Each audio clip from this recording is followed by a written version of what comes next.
बिस्मिल्लाहिर्रहमानिर्रहीम, अस्सलाम वालेकुम। आप देख रहे हैं स्पोर्ट्स 360। मैं हूं आपका मेज़बान अहमद नवाज़। आज बड़ी ज़बरदस्त खबरें आपके लिए लेकर आए हैं। सबसे पहले आपके साथ जिक्र करना है एमएमए का, मिक्स मार्शल आर्ट्स। जब एमएमए की बात करते हैं पाकिस्तान में तो बहुत सारा टैलेंट मौजूद है। आप पाकिस्तान के किसी भी शहर, किसी भी सूबे का रुख करते हैं, किसी भी तरफ जाते हैं तो ना सिर्फ मर्दों की कैटेगरी में बल्कि लड़कियाँ इतनी ज़बरदस्त टैलेंट के साथ उभरती हुई इस स्टेज के ऊपर आ रही हैं कि आप हैरान हो जाएंगे। और मिक्स मार्शल आर्ट्स में मेरे ख्याल से पाकिस्तान का अगर आपने नाम रोशन करना है तो मुख्तलिफ इवेंट्स तो हमें नज़र आते रहते हैं, लेकिन हाल ही में एशियन चैंपियनशिप के अंदर पाकिस्तान ने बहुत ज़बरदस्त कारकर्दगी दिखाई है। और एक जब आप एमएमए की पूरी दुनिया की बात करते हैं, चाहे वो यूएफसी हो या फिर आप बात करें यूएफसी 1 की, अगर आप ओवरऑल इसको एक नटशेल में रखेंगे तो जहाँ पर दुनिया के फाइटर्स के बारे में बात की जाती थी, अब पाकिस्तान के फाइटर्स के बारे में पूरी दुनिया में बात जो है वो शुरू हो चुकी है। तो इस पर हम ज़रूर गुफ्तगू करेंगे, आपकी मुलाकात भी कराएंगे एक बड़े स्पेशल मेहमान से, क्योंकि जिस तरह मैंने कहा कि बहुत ही ज़बरदस्त टैलेंट हमें नज़र आ रहा है। हाल ही में भी कुछ रिजल्ट्स ऐसे हैं, इससे पहले भी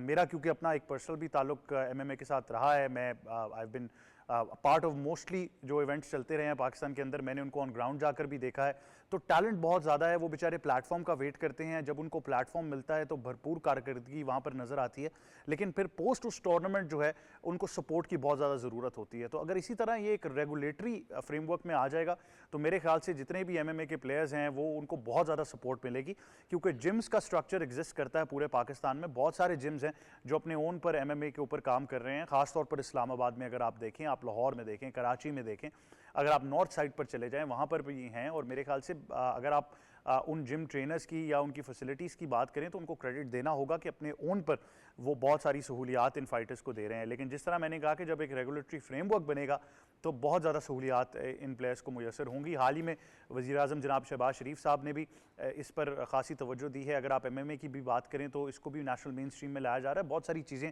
गवर्नमेंट साइड से भी पॉजिटिव डायरेक्शन में चल रही हैं, तो इस पर हम ज़रूर गुफ्तगू करेंगे। उसके बाद आपको बताएंगे इंग्लैंड ने पाकिस्तान के खिलाफ टेस्ट सीरीज़ के लिए अपने स्क्वाड का ऐलान कर दिया है। बेन स्टोक्स इस स्क्वाड की कप्तानी करेंगे।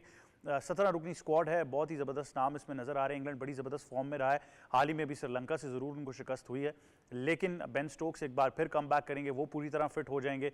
तो एक ज़बरदस्त टेस्ट सीरीज़ है जिसको पाकिस्तान में देखना है। पाकिस्तान कैसा परफॉर्म करता है ये एक बड़ा सवालिया निशान है, क्योंकि मेरे ख्याल से हम अपने होम ग्राउंड पर सबसे ज़्यादा वीक नज़र आ रहे हैं। और फिर हमारी टीम का क्या फ़ैसला होगा, कप्तान कौन होगा, क्या चेंजेस होनी चाहिए वहाँ पर, यह भी एक बहुत बड़ा सवाल है। तो ये तो वक्त ही बताएगा। तो ये टेस्ट मैच जो है वो बहुत ज़रूरी होने वाला है पाकिस्तान के टेस्ट फॉर्मेट के लिए। उसके बाद बात करेंगे पाकिस्तान क्रिकेट बोर्ड ने कौमी अंडर-19 3-डे चैंपियनशिप और 1-डे अंडर-19 चैंपियनशिप जो है उसको मुलतवी कर दिया है। इन इवेंट्स का आज से आगाज़ हुआ था, ताहम आज के मैचेस को रिकॉर्ड का हिस्सा नहीं बनाया जा रहा। ये अब थोड़ा सा टेक्निकल सब्जेक्ट बन जाता है। हाल ही में हमें पता है 23 तारीख को पीसीबी का इजलास भी होने जा रहा है जिसमें डोमेस्टिक क्रिकेट को लेकर फैसले होने हैं, तो ये उससे कितना मुतासिर हो रहा है ये भी हम डिटेल में डिस्कस करेंगे। और उसके बाद आपको बताएंगे चीन में एशियन हॉकी चैंपियंस ट्रॉफी के बारे में, जहां पर पाकिस्तान ने अपनी पहली जीत जो है उसको रजिस्टर कर दिया है। जापान को 2-1 से शिकस्त दी पाकिस्तान ने, बड़ा ज़बरदस्त मुकाबला हुआ। पहले क्वार्टर में पाकिस्तान ने गोल किया, उसके बाद दूसरे क्वार्टर में पाकिस्तान फिर लीड कर रहा था जब जापान ने इक्वलाइजर किया, बट पाकिस्तान ने दूसरा गोल भी स्कोर कर दिया और उसके बाद पाकिस्तान ने अपनी 2-1 की लीड को जो है वो तीसरे और चौथे क्वार्टर तक बरकरार रखा। तो मुबारकबाद पाकिस्तान टीम को। अब पॉइंट्स टेबल के ऊपर पाकिस्तान दूसरे नंबर पर मौजूद है, 5 पॉइंट्स हैं पाकिस्तान के, 6 पॉइंट्स के साथ इंडिया सर फहरिस्त है। और पाकिस्तान का जो अगला मुकाबला होने जा रहा है उसमें अब आपके 2 मैचेस रहते हैं जिसमें आप भारत से खेल रहे हैं और चीन से खेल रहे हैं, तो इनके रिजल्ट्स बड़े मैटर करेंगे पाकिस्तान के लिए जब आप इस चैंपियंस ट्रॉफी की बात करते हैं। इससे पहले पाकिस्तान ने अपने दोनों मैचेस जो हैं वो ड्रॉ किए थे, तो वो भी कुछ क्रूशल पॉइंट्स थे जो एटलीस्ट आपने लूज़ नहीं किए। तो मेरे ख्याल से एक बेहतरीन कारकर्दगी यहाँ पर भी नजर आ रही है। इन तमाम चीज़ों पर गुफ्तगू करनी है। सबसे पहले आपसे पैनल का तारुफ कराते हैं। सबसे पहले स्टूडियोज़ में हमें ज्वाइन कर रही है हमारी स्पोर्ट्स एक्सपर्ट, पाकिस्तान की साबिक क्रिकेट कप्तान, इंटरनेशनल क्रिकेट कमेंटेटर, ब्रॉडकास्टर और प्रेजेंटर सना मीर। अस्सलाम वालेकुम। वालेकुम, कैसे हैं आप? अल्लाह का शुक्र, ठीक ठाक। साथ ही साथ हमें ज्वाइन कर रहे हैं हमारे एंकर भी हैं, एक्सपर्ट भी हैं, फुटबॉल हो, क्रिकेट हो, मुख्तलिफ खेलों में ये नज़र आते रहते हैं। अब कुछ और खेलों का भी रुख कर रहे हैं, हाल ही में अपनी जो कदम है वो जमा रहे हैं मुख्तलिफ प्लेटफॉर्म्स के ऊपर। तो बड़ा अच्छा लगता है जब भी हम इनसे गुफ्तगू करते हैं। जनाब सैयद मोहम्मद अवैस साहब हमें ज्वाइन करें। अस्सलाम वालेकुम। वालेकुम सलाम। कैसे हैं जनाब? कार्ड चाहिए आपको मेरे? कार्ड तो बिल्कुल, मैं तो आपका फ़ैन पेज पर भी हूँ, तो आपको भी अब मेरे पर एक शफकत की नज़र डालनी पड़ेगी। मुझे पता है आप पॉलिसी मीटिंग्स में भी होते हैं, तो मैं उम्मीद कर रहा हूँ कि मैं बैग उठा के आपको शैडो करता रहूँ साथ साथ। तो वैसे भी हमें ज्वाइन कर रहे हैं, इनसे भी हम गुफ्तगू करेंगे। और साथ ही साथ जिस तरह मैंने आपको कहा कि बहुत ही ज़बरदस्त समय कारकर्दगी नज़र आई है। अगर आप लास्ट अगस्त की भी बात करें, लाहौर में एशियन चैम्पियनशिप हो या उससे पहले भी जितने मुकाबले हों, ज़बरदस्त मुकाबले रहे हैं। और पाकिस्तान की अगर आप बात करें तो 2 गोल्ड मेडल जीते गए और इसमें शानदार कारकर्दगी दिखाई। MMA फाइटर पाकिस्तान की जानिब से हमें ज्वाइन कर रहे हैं ज़िया माशवानी। अस्सलाम वालेकुम। ज़िया कैसे हैं आप? मैं बिल्कुल ठीक हूं। पहले तो आपको बहुत मुबारक हो, क्या शानदार कारकर्दगी रही है बहुत आपकी। शुक्रिया आपका, और पूरी कौम जो है वो आपको मुबारकबाद पेश करती है। बहुत शुक्रिया कि आपने टाइम भी निकाला। तो सबसे पहले मेरे ख्याल से आप रिसेंट हमें चैम्पियनशिप के बारे में ही बताइए थोड़ा सा, उसके बारे में हमारे तमाम नाजरीन जानना चाहते हैं। जी बिल्कुल ज़रूर। जैसे कि पहले भी हमारे पाकिस्तान में इवेंट्स वगैरह होते रहे हैं, इंटरनेशनल भी हुए हैं। अफ़गानिस्तान से एथलीट आए हैं और भी अफ़गानिस्तान से आते रहे, ईरान से आते रहे हैं और भी अरब कंट्रीज से आते रहे हैं। लेकिन ये जो 18 अगस्त को इवेंट हुआ था, ये पाकिस्तान की हिस्ट्री का एज MMA में और भी स्पोर्ट्स के साथ अगर हम उसको करें कि क्रिकेट्स में भी इंडिया को कभी हमने होस्ट नहीं किया, बहुत 19 में किया था लेकिन उसके बाद नहीं। तो इस दफ़ा हमने 18 अगस्त को इंडिया को होस्ट किया था। जो मोस्ट इसमें इम्पोर्टेंट चीज़ है कि हम इंडिया की टीम को पाकिस्तान में होस्ट कर रहे थे और उसके साथ साथ हमने एशियन चैम्पियनशिप को होस्ट किया था पाकिस्तान में 16 कंट्रीज़। ये पाकिस्तान में पहले 16 कंट्रीज़ किसी भी स्पोर्ट्स में हमने नहीं देखे कि पाकिस्तान में एक साथ 16 कंट्री एशियन चैम्पियनशिप के एथलीट, और इसमें अराउंड 100 से ज़्यादा 180 एथलीट्स थे जिन्होंने उसमें कम्पीट किया। तो ये हमारे पाकिस्तान में एक अलग चीज़, और जिस तरह की ये स्पोर्ट्स हो रहे हैं आगे और जिस तरह जा रहे हैं, हमारा पाकिस्तानी गवर्नमेंट भी इसको सपोर्ट कर रही है अभी। तो मेरे ख्याल में इंशाल्लाह अपकमिंग हम वर्ल्ड चैम्पियनशिप को जल्दी करेंगे इंशाल्लाह। आप बहुत अरसे से स्पोर्ट के साथ जुड़े हुए हैं और जैसा मैंने कहा कि कुछ मौक़ों पे आपको लगता है कि शायद इतनी फैसिलिटीज़ नहीं है, लेकिन उन तमाम लोगों को क्रेडिट जाता है जो फिर भी अपने ओन पर कोशिश करते हैं कि यार फाइटर्स को फैसिलिटीज़ दी जाए। फाइटर्स अपने ओन पर जितनी चीज़ें सैक्रिफाइस कर कर आ रहे हैं, आप भी सर्किट से जुड़े हैं, तो ये सफ़र जो है, बहुत सारे और भी प्लेयर्स हैं जो इस सफ़र को तय कर कर ऊपर तक आ रहे हैं। जिस तरह मैंने कहा टैलेंट बहुत ज़्यादा है लेकिन उनको प्लेटफॉर्म की ज़रूरत होती है, तो आप इसको कैसे डिफ़ाइन करेंगे? बिल्कुल मेन चीज़ तो ये है कि आपको ये जो अप डाउन आपको फेस करना होता है हमेशा, स्ट्रगल वगैरह तो स्पोर्ट्स के साथ लगा हुआ है कि हमेशा हर एक मोड़ पे। तो मेरे ख्याल में इसको हमने इस तरह देखना है कि अगर हम एथलीट टैलेंट, जिस तरह आपने बात की टैलेंट, उसमें कोई शक नहीं है, सिर्फ ये है कि हमारे जो एथलीट है उनको कभी भी फोकस हारना नहीं चाहिए।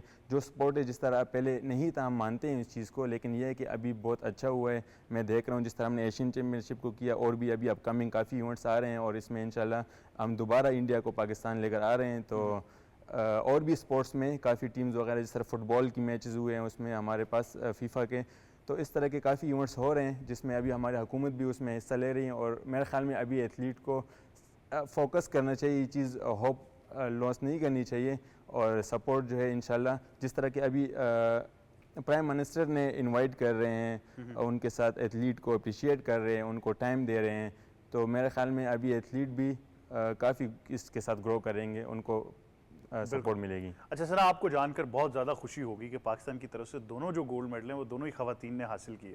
तो उसमें बानो भट्ट और ईमान फैल्कन खान जिनको कहा जाता है, और इन दोनों को मैंने पर्सनली लड़ते हुए देखा है। और बानो से तो ख़ास तौर पर मैं भी खौफज़दा होता हूँ, जिस तरीके से जब वो रिंग में उतरती हैं तो she becomes a different beast. तो ये एक बड़ी ज़बरदस्त फिनोमिनल चीज़ है, क्योंकि नॉर्थ से लेकर साउथ तक हर जगह मैंने देखा कि MMA का स्पोर्ट जो डोमिनेंस हमें नज़र आई है दुनिया में, लेकिन पाकिस्तान में सबसे बड़ा एलिमेंट ये है कि हमारे पास सबसे ज़्यादा टैलेंट जो है वो वुमेन साइड पर मौजूद है। बिल्कुल, सबसे पहले तो मैं ज़िया को मुबारकबाद देना चाहूँगी। बड़ी मॉडेस्टी के साथ इन्होंने बता दिया इंडिया को होस्ट किया, पर ये नहीं बताया कि इंडिया को हराया भी है इन्होंने।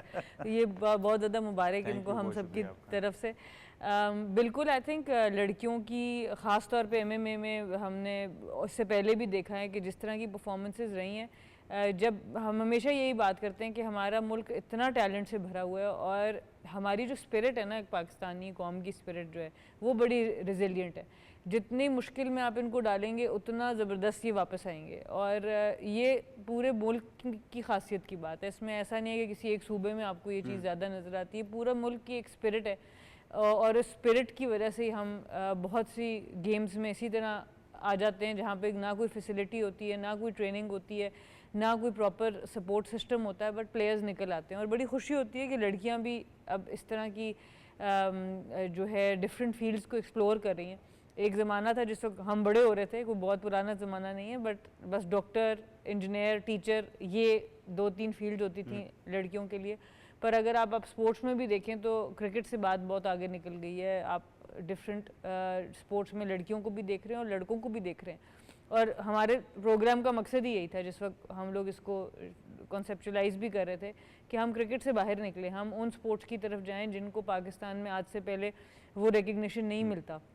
तो बात यही होती है कि चलो प्राइम मिनिस्टर ने तो बुला दिया, बट उसके बाद फिर वो गायब हो जाते हैं। तो बहुत इंपॉर्टेंट है सारे प्रोग्राम्स को, इस अपने प्रोग्राम के तवज्जुह से मैं कहूँगी कि सारे प्रोग्राम्स को चाहिए कि हमारे एथलीट्स को आप बुलाएं। इंडिया को हराया कोई छोटी बात नहीं है, आप बुलाएं, उनको रिकग्नाइज़ करें और ये ज़रूरी है कि हम इनकी हौसला अफजाई करें, क्योंकि जिस मुश्किल हालात से एथलीट्स हमारे गुजरते हैं, आप सिर्फ हौसला ही आपको नहीं पता कि कितना 1-2 साल की और आपको जान दे देता है जब आप बिल्कुल ख़त्म हो रहे होते हैं कि यार अब और नहीं होगा, बस ये मेरा लास्ट टूर्नामेंट। हमने खुद बहुत दफ़ा ऐसा टाइम फेस किया है वुमेंस क्रिकेट के अंदर कि लगता था कि बस अब और नहीं करेंगे, बट कहीं से पजीराई मिली, कहीं से सपोर्ट मिली और फिर एक नया जज्बा आ गया कि अपने मुल्क के लिए कुछ करना है। तो आई थिंक बहुत ज़्यादा मुबारकबाद। अच्छा, ये पैराडाइम शिफ्ट मैंने आपसे ज़रूर डिस्कस करना था, क्योंकि आप इस मेंटालिटी को समझती हैं। इवन आपने की जो स्ट्रगल थी उस कल्चरल मेरे ख्याल से बाउंड्री को तोड़ते हुए जब आप स्पोर्ट के अंदर आई, वो बड़ा ज़रूरी होता है। मुझे याद है, क्योंकि मेरा ज़ाती तौर पर एमएमए के साथ ताल्लुक़ रहा है, कि इनिशियली जब भी मैं किसी से बात करता था तो यही रेट्रिक होता था कि जी as an art of self defence हमारी जो लड़कियां हैं वो ज़्यादा इस पर फोकस्ड हैं। तो मैं कहता था as an art of self defence क्या होता है? फिर तो आप लड़कों को भी ये कि इट्स अ प्रोफेशनल स्पोर्ट। अच्छी बात यह कि पिछले 1-2 साल से अब एटलीस्ट ये माइंडसेट चेंज हो गया कि अब दे रियलाइज़ कि जो हमारी खवातीन हैं they are also in a professional sport, this is not just an art of self defence. बिल्कुल, मेरे ख्याल से सेल्फ डिफेंस तो सबको आना चाहिए, चाहे लड़की हो लड़का हो। लड़कियों के लिए ज़्यादा इंपॉर्टेंट है, बिकॉज आपका एक कॉन्फिडेंस लेवल बढ़ जाता है, क्योंकि आपने देखा होगा घर पे जब भी कोई लड़की बाहर जाती है, भाई को ले जाओ, इसको ले जाओ, उसको ले जाओ। बट बात यह कि हमें एक तो लड़की को एम्पावर करना है और अपने माशरे को ऐसा बनाना है कि हमें हर वक्त परेशानी ना हो कि लड़की बाहर जा रही है। बाहर दुनिया के मुल्कों में वो अपने आप को कुछ भी मुसलमान भी नहीं कहते, कुछ भी नहीं कहते, वहाँ लड़कियाँ मज़े से घूम सकती हैं। तो ये दोनों चीज़ों के ऊपर काम करना चाहिए। और आई थिंक बिल्कुल आपने सही बात की कि खाली सेल्फ डिफेंस तक ही नहीं, ये प्रोफेशन है, उसमें उन्होंने प्रूव किया अपने आप को टाइम एंड अगेन, और ये हमें मकाम उनको देना चाहिए कि वो प्रोफेशनल एथलीट्स हैं। और एमएमए की एक और अच्छी बात यह है कि जो हम सड़क गली मोहल्ले में लड़ाइयाँ करते हैं वो जो हैं वो एक कंट्रोल्ड एनवायरनमेंट में आ जाएंगी, तो हमारी बाहर लड़ाइयाँ नहीं होंगी। क्यों वैसे? बिल्कुल लीगली ज़िया ने भी इसकी तस्दीक की है लीगली, तो मैं भी कह सकता हूँ as an art of self defence. But खैर रेजिलियंस की बात तो बिल्कुल है, तबीयत नासाज होने के बावजूद कप्तान स्टूडियोज़ में मौजूद हैं, तो रेजिलियंस तो है भाई इस कौम में। लेकिन मेरे ख्याल से जो कल्चर है वो डेफिनेटली चेंज हो रहा है और बहुत ज़्यादा सराहना है उन प्लेटफॉर्म्स को जो ये मौका दे रहे हैं एथलीट्स को। वैसे अब इसमें क्योंकि प्राइम मिनिस्टर साहब का जो एक पूरा, अगर आप इस एलिमेंट को देख लें जहाँ पर वो खुद इस प्रोजेक्ट को लीड कर रहे हैं, आप भी उन मीटिंग्स का हिस्सा रहे हैं, बहुत सी मुख्तलिफ स्पोर्ट्स के ऊपर बात हुई, आपने भी निशानदेही की कि अब फोकस ये है कि जो मुख्तलिफ स्पोर्ट्स हैं उनको बाकायदा तौर पर प्लेटफॉर्म देना है, पजीराई देनी है, सपोर्ट देनी है। हमने कल ही एंडाउमेंट फ़ंड की भी बात की, जो 5 अरब रुपए हैं, 2 अरब पंजाब से आ रहे हैं उसमें। अब एमएमए को लेकर अगर ख़ास तौर पर बात करें, मुझे याद है आपने उस दिन भी एक मैसेज किया था टीम मैनेजर के लिए, कहीं मुझे पता नहीं है अब आप उधर भी मैनेजर जा रहे हैं कि नहीं, लेकिन आपको जिस तरह मैंने कहा कि मुख्तलिफ प्लेटफॉर्म्स तो नज़र आते रहेंगे, टूर्नामेंट्स भी होते रहेंगे, लेकिन अगर आप इसको देखते हैं कि आप ऐसे प्लेटफॉर्म के ऊपर ले आते हैं जहाँ पर रेगुलेट हो जाती है चीज़, पॉलिसी वाइज एक रेगुलेटरी बॉडी बनती है, फ्रेमवर्क बनती है। हमारे मुल्क में फेडरेशन का लफ्ज़ बड़ा ख़तरनाक है, तो इसलिए मैं कहता हूँ रेगुलेटरी बॉडी आप कहते हैं, तो ये कितना ज़रूरी है कि यूनिफाइड प्लेटफॉर्म मिलना चाहिए। एक तो सबसे पहले मुबारकबाद इनको, क्योंकि ये वो फाइट आपको पता है, एमएमए स्पेसिफिकली बात करें तो हमारे अनफॉर्चुनेट है कि जैसे उन्होंने लीगल का अल्फाज यूज़ किया ना, इसको कुछ और नज़रिए से सोचा जाता है। जब एक बच्चा यंगस्टर कहता है ना कि मैंने एमएमए फाइटर बनना है, तो जिनको पता है वो कहते हैं कि यार उसको बैकअप करो, जिनको नहीं पता, यहाँ तक वालिदैन की बात करूँ, यहाँ तक जो स्कूल एनवायरनमेंट होता है वो कहता है ये इनके कामों में पड़ गया, ये गलत काम में पड़ा, लिटरली होता है हमारे यहाँ पर। सबसे जो बड़ा आज तक इशू मैंने देखा है, ऑब्वियसली क्योंकि जनरेशन जो उनसी आगे कैरी ऑन कर रही है इस लेगेसी को, पाकिस्तान की एमएमए फाइटिंग की बात करें, आप पूरी दुनिया के अंदर चले जाएं, फैल्कन वसीम की बात कर लें, एमएमए फाइटर्स के साथ आप खुद टाइम गुजारते हैं। अहमद भाई, जहाँ जहाँ आज तक स्पोर्ट्स के लिए मैं गया हूँ, लिटरली पाकिस्तान का एमएमए की बात कर रहा हूँ, मिक्स मार्शल आर्ट्स की, लड़कों का डंका बजता है। वो कहते हैं आपकी फीमेल फाइटर्स जो उनसे तगड़े हैं, सिर्फ क्या है, lack of infrastructure, lack of finances support है, और लैक ऑफ आपको जो अपना जो मैच रेडी, गेम रेडी के लिए आपको चीज़ें चाहिए, वो चीज़ें हमारे पास मौजूद नहीं है। आज भी सबसे ज़्यादा जो जिस चीज़ पे बात होती है, हम तो चले वो हाईएस्ट लेवल पे बात करें ना, चलो नीचे वाले लेवल से बात करता हूँ। एक लड़का अगर कहता है ना मैंने एमएमए फाइटर बनना है या मैंने बॉक्सर बनना है, जो भी उसने अपना, मैं फाइटिंग क्लब्स की बात स्पेसिफिकली बात कर रहा हूँ, वो सबसे पहले सोचता है कि यार मैंने जिम का खर्चा कैसे करना है, क्योंकि इतने एक्सपेंसिव जिम है आपके इस्लामाबाद, रावलपिंडी में। बात सच है इस चीज़ को, मैं कभी खुद हैरान होता हूँ कि यार वो जिम अगर एक इंसान वो बनना चाहता है, स्पोर्ट्समैन बनना चाहता है, वो अफोर्ड नहीं कर सकता, क्योंकि उसको देखे ना खाली जिम नहीं चाहिए, उसको अपना रिलैक्स करने के लिए मसल को स्विमिंग पूल, हर चीज, स्टीम, सोना, आपको आइस बाथ तक चीजें चाहिए। Even trainers affordable नहीं। ट्रेनर्स आपके अफोर्डेबल नहीं है। तो इस चीज पे मैं कहता हूँ कि बहुत ज्यादा कहीं ना कहीं शायद हमें नजर रखने की जरूरत है। रहा सवाल prime minister, honourable prime minister साहब का, मैंने कहा उस दिन भी एक अच्छी चीज थी जो मुझे लगा कि अब जाके कहीं पाकिस्तान, हमें भी इस चीज़ को अंडरस्टैंड अब कर रहे हैं कि यार पाकिस्तान स्पोर्ट्स के अंदर बहुत ऊपर जा सकता है। अरशद नदीम चाहे वो चाबी थी कुंजी की, उन्होंने खोल दी है दरवाज़ा आप सबके लिए कि सबकी नज़रें अब सिंगल हैंडेडली जो स्पोर्ट्स हैं उनकी तरफ जा रही हैं, जो इंडिविजुअल स्पोर्ट्स होते हैं।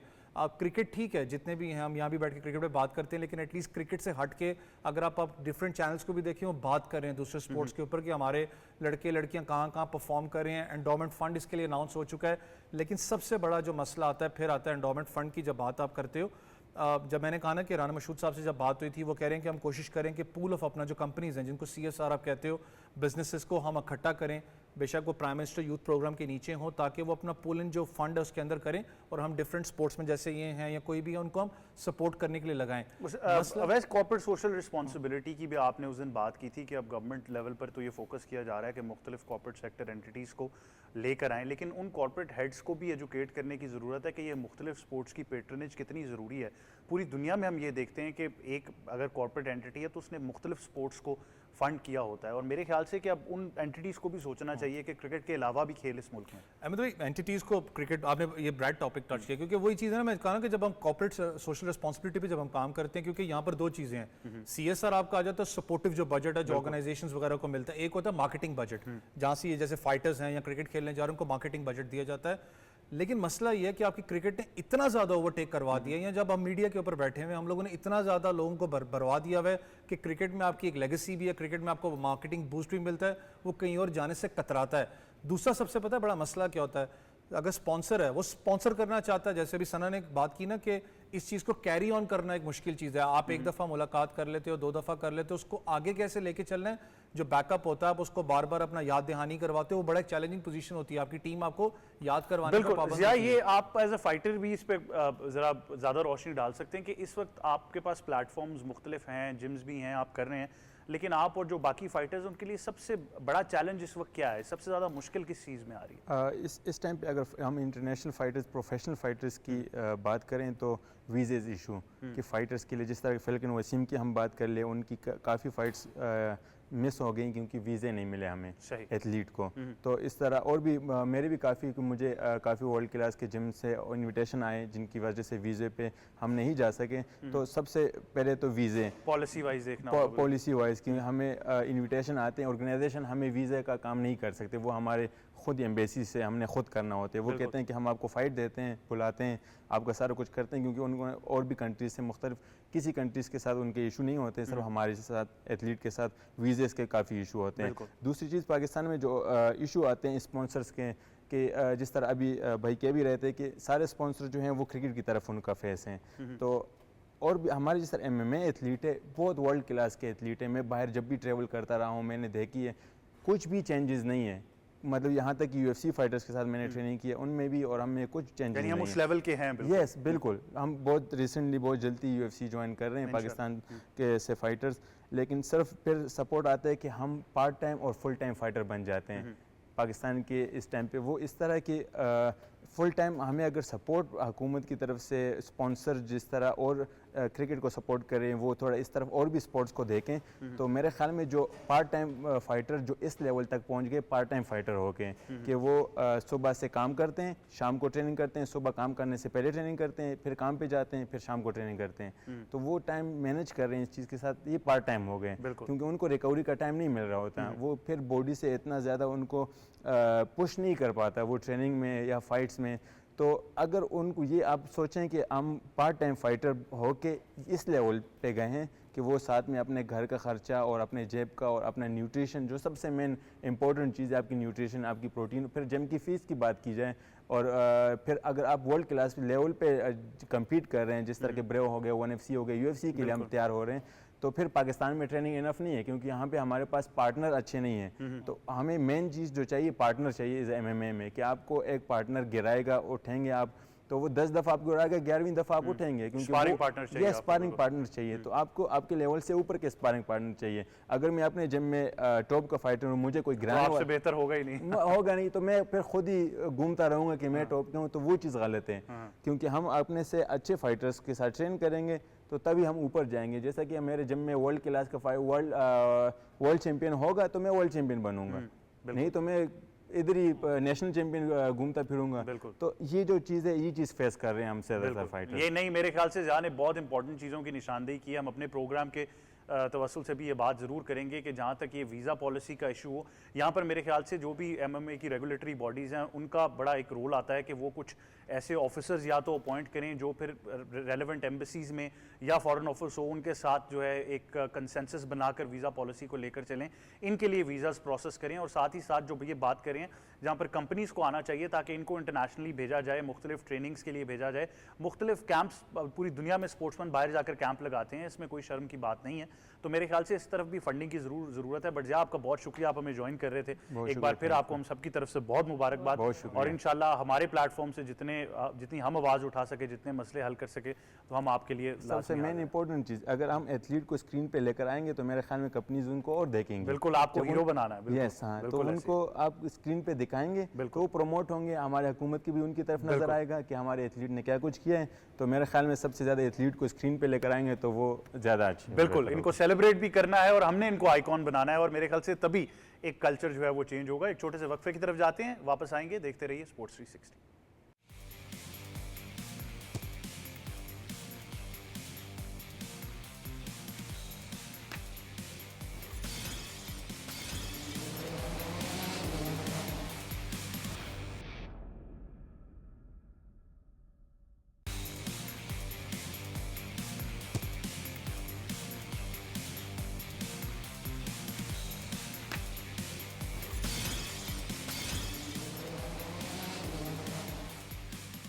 Welcome back to sports 360। गुफ्तगू अब आगे बढ़ाएंगे, क्रिकेट की बात करेंगे, और हमें कुछ मेहमान क्रिकेट के लिए ज्वाइन कर रहे हैं। सबसे पहले स्टूडियोज़ में हमें ज्वाइन कर रहे हैं जर्नलिस्ट भी हैं स्पोर्ट्स की, जब आप बात करते हैं, और क्रिकेट के तजियाकार भी हैं, जनाब जावेद खान। अस्सलाम वालेकुम। वालेकुम कैसे हैं आप? मैं बिल्कुल ठीक, बहुत शुक्रिया, आप हमें ज्वाइन कर रहे हैं। और साथ ही साथ हमें हमारे लाहौर स्टूडियो से ज्वाइन कर रहे हैं साबिक डच क्रिकेटर और कोच भी रहे हैं, साथ ही साथ क्रिकेट के एक्सपर्ट भी हैं हमारे प्लेटफॉर्म के ऊपर, जनाब आसिम खान साहब। अस्सलाम वालेकुम आसिम भाई, कैसे हैं आप? जी अस्सलाम वालेकुम जी, आप कैसे हैं अहमद भाई? मैं बिल्कुल ठीक हूँ आसिम भाई। इंग्लैंड ने अपना 17 रुकनी स्क्वाड का ऐलान कर दिया है, बेन स्टोक्स वापस आ रहे हैं। आप किस तरह देख रहे हैं उनके स्क्वाड को? जब हम पाकिस्तान की बात करते हैं तो कह ही सकते हैं हमारे अलावा सबके लिए कंडीशंस साजगार हैं, लेकिन खाली बेन स्टोक्स का ही एलिमेंट मेरे ख्याल से बड़ा जरूरी है इंग्लैंड के लिए।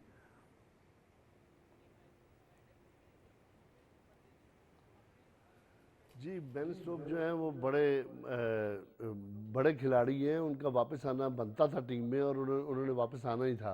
तो मैं समझता हूँ उनकी टीम बहुत स्ट्रांग हो गई है, और उनके यंगस्टर्स भी हैं, बीच में जैक हैं, उसके बाद 2 पाकिस्तानी 7 प्लेयर भी हैं, और मैं स्पिनर हैं उनके पास।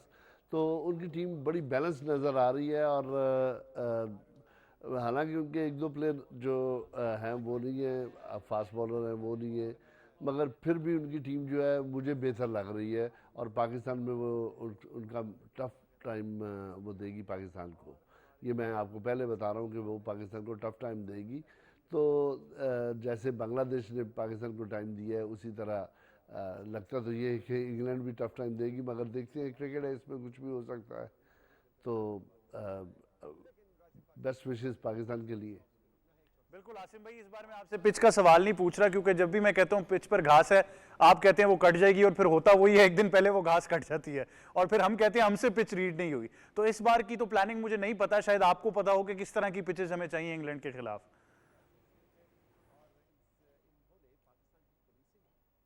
देखिए, आप जैसी मर्जी पिचेस बना लें, हमारी जो सोल है, हमारी जो मट्टी है वो एक ही है, उसको हम चेंज नहीं कर सकते। चाहे आप ऑस्ट्रेलिया से लाके मट्टी डाल लें, प्रॉब्लम फिर भी वही है कि हमें देखिए जो हमारे हेमिंग आए हैं वो एक दिन में क्या हमें चेंज कर देंगे, सारी क्रिकेट चेंज कर देंगे हमारी, ये कभी नहीं हुआ ना होगा। तो विकेट वैसे ही खेलेंगी जैसे हैं, ये आप देख लें। अगर आप ग्रास भी ऊपर ग्रीन टॉप भी बना लेते हैं तो उसका कोई खातर ख्वाह हमें फ़ायदा नहीं होने वाला। हाँ, मैं ये कहता हूँ इंग्लैंड को फ़ायदा ज़रूर होगा, मगर हमें कोई फ़ायदा होने वाला नहीं है इसमें। तो इसलिए बेहतर है कि हम इस टॉपिक पे यही रखें कि जी जैसी विकेट्स हैं हम वैसे ही खेलेंगे। तो अभी तेज़ विकेट्स ना बननी है और ना बनेंगी, क्योंकि मट्टी तो वही है हमारे पास। देखिए, हम ज़्यादातर कोशिश ये होती है हमारी नंदीपुर की मट्टी जो है वो इस्तेमाल करें। नंदीपुर की जो मट्टी बहुत अच्छी थी और शुरू से वही मट्टी हम उससे खेलते आ रहे हैं। अब अगर हम ऑस्ट्रेलिया से मट्टी मंगवा रहे हैं, ये क्या चेंज क्या होगा? आप वेदर को तो नहीं चेंज कर सकते। वेदर जो है वो बड़ा इम्पॉर्टेंट है और उसकी वजह से आपकी मट्टी जो है वो उतना ही काम करेगी जितना जैसे वेदर होगा। हमारा वेदर हार्ड वेदर है, धूप बहुत ज़्यादा है। तो मैं समझता हूँ कि मैं नहीं रिकमेंड करता कि ये फास्ट बॉलर्स की विकेट होगी या बहुत ज़्यादा। बिल्कुल, और ख़ास तौर पर हमारी परफॉर्मेंस को मद्देनज़र रखते हुए मेरे ख्याल से हम उस तरफ शायद जा भी नहीं रहे। जावेद, इंग्लैंड का स्क्वाड का ऐलान कर दिया गया है। मेरे ख्याल से बड़ा इंपॉर्टेंट एलिमेंट है रेहान और शुएब के लिए, पहले भी परफॉर्म करते रहे हैं। उसके अलावा बेन स्टोक्स वापसी कर रहे हैं। अभी हाल ही में एक ही उनको झटका लगा इंग्लैंड टीम को, जो श्रीलंका से आ रहे हैं, लेकिन लास्ट टाइम भी जब आए थे वो हमें पूरे तरीके से दीवार के साथ लगा के गए थे। इस बार हम वैसे ही थोड़ा डाउन एंड आउट चल रहे हैं। कैसे देख रहे हैं स्क्वाड को?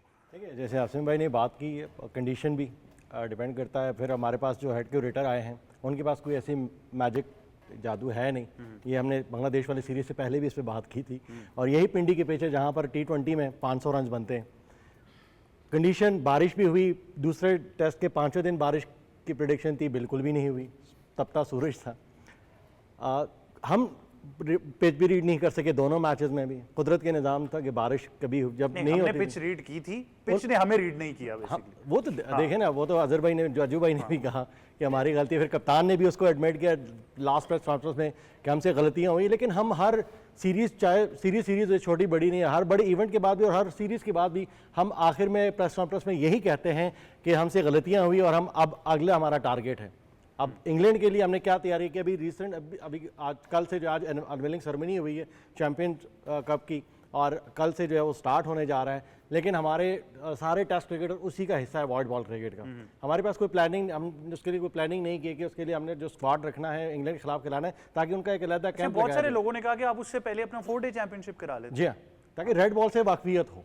ठीक है, जो कुछ क्रिकेटर्स को ये भी मसला होता है कि हम रेड बॉल के लिए जहनी तौर पर तैयार नहीं है। ठीक है, कईयों का आई साइड का इशू आ जाता है वाइट बॉल खेल के लिए 1 साल से। तो अभी आपने 2 टेस्ट मैचेस खेले हैं, तो बजाय इसके कि उनको वहाँ पर इन्वॉल्व करते हैं, 4 डे वाली बात वो भी ठीक थी। लेकिन अभी एक और खबर जो सामने आई थी कि हमने जो है वो अंडर-19 का जो चैंपियनशिप थी वो एक दिन कल शुरू हुआ, कल पहला दिन था और आज उसका ऐलान हो गया कि वो मनसूख कर दिया गया नागज़ीर वजूहात की बिना पर। क्या वजूहात है ये तो अब एक वजह उन्होंने यही बताई है कि जी आपके वनडे चैंपियनशिप के साथ तसादुम हो रहा था, तो इसलिए हम नहीं चाहते थे कि वो मतलब उसके साथ क्लैश करे, तो इसलिए हमने उसको जो है अभी मुलतवी कर दिया, व्हिच इज स्ट्रेंज। जी हाँ, और दूसरी जानिब अगर पिचेस के कंडीशन की बात करें तो अब आपने जिस तरह 2 स्पिनर्स के नाम लिए, उन्होंने हाल ही में अच्छी परफॉर्मेंस दी है, कमबैक भी किया, आए हैं टीम में। उसके साथ साथ जो फास्ट बॉलिंग है, मार्कवुड अनफिट हो गया उनका, लेकिन उससे उनको कोई फ़र्क नहीं पड़ेगा। मतलब अगर जिमी रिटायर हो गए हैं तो उससे उनको कोई फ़र्क नहीं पड़ेगा, क्योंकि उनकी बेंच स्टैंड मजबूत है। अब गेस्ट एटकिंसन आए हैं तो उन्होंने पहले मैच में ही बता दिया कि मेरी आमद हो चुकी है और मैं किस लेवल का प्लेयर हूँ। अभी उनका श्रीलंका का जो दौरा था वो ख़त्म हुआ, 2-1 से सीरीज़ जीत गए। उसमें एटकिंसन ने ना सिर्फ बॉलिंग बल्कि बैटिंग से भी बता दिया कि मैं एक ऑलराउंडर के तौर पर अपने आप को जो मनवाना चाहता हूँ। 7वें नंबर पर आकर 100 कर दिया उन्होंने, 118 रन बना डाले, जो रूट के साथ एक बड़ी लंबी पार्टनरशिप की। उसके बाद भी उन्होंने अच्छी बॉलिंग भी की है। देखें, उनके पास पूरी बेंच स्ट्रेंथ भी बहुत मजबूत है, जो कि हमारे पास, हम अगर पीछे मुड़ के देखें तो पाकिस्तान शाहीन में हमें कोई इस तरह मुस्तनद बॉलर, ना स्पिनर ना बैटर, क्योंकि हमने उनको यूटिलाइज ही नहीं कर रहे, उनकी तरफ देख ही नहीं रहे। जो डोमेस्टिक हमारे परफॉर्मेंस उनको हम कंसिडर ही नहीं कर रहे। हम एक शॉर्ट फॉर्मेट से उठाकर उनको टेस्ट क्रिकेट खिला रहे हैं। एक वो फास्ट ट्रैक प्रोसेस है सर। एक तो इंग्लैंड के स्क्वाड के बारे में चाहूँगा आप जरूर कमेंट करें, कैसे देख रही हैं? बेन स्टोक्स वापस आ रहे हैं इंजरी के बाद, पाकिस्तान के खिलाफ ज़रा बहुत ही तगड़ा स्क्वाड लगता है और डेफिनेटली लास्ट टाइम भी बहुत अच्छी क्रिकेट वो लोग खेल कर गए हैं। और उसके साथ साथ फिर जिस तरह हमने जिक्र किया कि अंडर-19 चैंपियनशिप जो है उसको भी मुलतवी कर दिया गया। बिल्कुल, देखिए बैक टू बैक वो नहीं चाहेंगे लॉसेस हों। अभी श्रीलंका की सीरीज़ तो वो जीते, पर आखिरी टेस्ट जो हारे हैं उसके बाद एक ज़रूर मज़ा ख़राब हुआ उनकी सीरीज़ विन का। तो जिस तरह की बेसबॉल क्रिकेट है वो अटैक के मोड में ही आएंगे और बेन स्टोक्स के वापस आने से डेफिनेटली वो जाता है। जॉर्डन कॉक्स जो इधर अनकैप्ड हैं, बट उनको हमने T20 और वनडे में और लीग्स में बहुत देखा है, बड़े ज़बरदस्त प्लेयर हैं, 360 प्लेयर हैं। और वो ख़ास तौर पे इसीलिए कि जो स्पिनर्स को भी वो बड़ा अच्छा टैकल करते हैं। तो और 2 स्पिनर्स उन्होंने डाल दिए, शोएब भी और रेहान भी, तो बड़ा एक मजबूत स्क्वाड नज़र आ रहा है। जावेद भाई सही बात करें कि इतना अच्छा बैकअप तैयार होता है कि बड़े से बड़ा एंडरसन जैसा बॉलर जनरेशन्स में आता है, पर उनके जाने की भी कोई बहुत मेजर कमी वो नहीं फील होने देते, इतना अच्छा उनका सेटअप है।